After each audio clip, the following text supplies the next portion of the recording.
My name is Amy Hassa, and I'm a 2026 Rooted in Community Award honoree. So throughout my career, I've seen a huge evolution locally as well as nationally in not just the area of suicide prevention, but also in general mental health. One of the biggest things that was said to me all the time is that when you walk through the doors, anything that you're dealing with personally stays outside.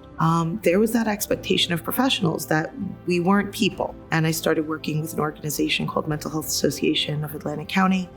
And I went for a position called a POST team position. And POST was peer outreach support team. People want to know that the person sitting across from them gets them.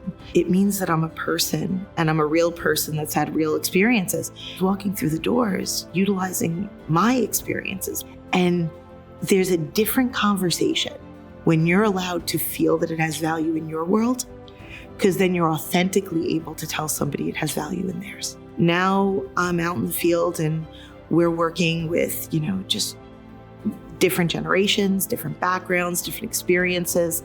In my current role as the training coordinator for the Disaster and Terrorism Branch under the Division of Mental Health and Addiction Services, currently I'm overseeing two major grants.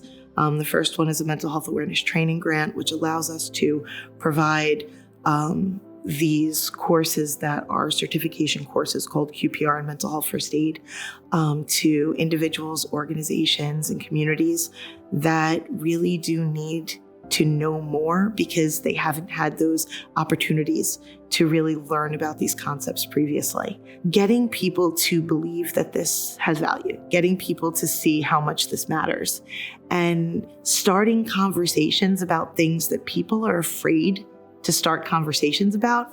I was given the opportunity to start working on a grant that we just got released that allows me to go to every school in the state of New Jersey, bring to them this information on how mental health first aid can make a difference in their student population.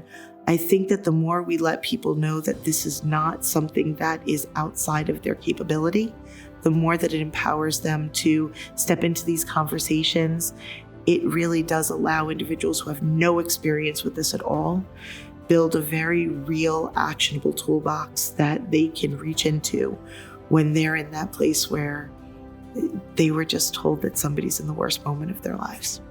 The goal is not just post-prevention. The goal is not just grabbing somebody from the edge. The goal with all of these trainings are what can we do to keep someone from ever getting that close? But in all the years I've been doing this, just to be able to give somebody hope, I couldn't imagine a bigger honor.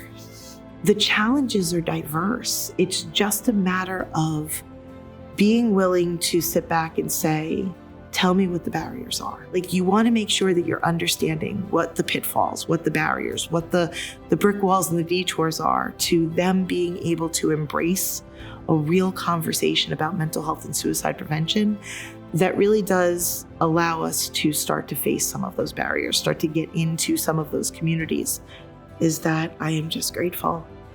The reality is I've never done this work for recognition. The only recognition I've ever needed is the person who sees me at the end of a course and feels more empowered to do this every day. But if an award like this can allow me to give messages like this to others, inspire others to be part of this work, then honestly, this is an award to not just me, but all of those people who take what we teach and do this work, and all of the people that make New Jersey the lowest in suicide across the entire nation. I want to just give my undying gratitude and just say, truly, thank you for recognizing not just me, but suicide prevention and its value in our communities.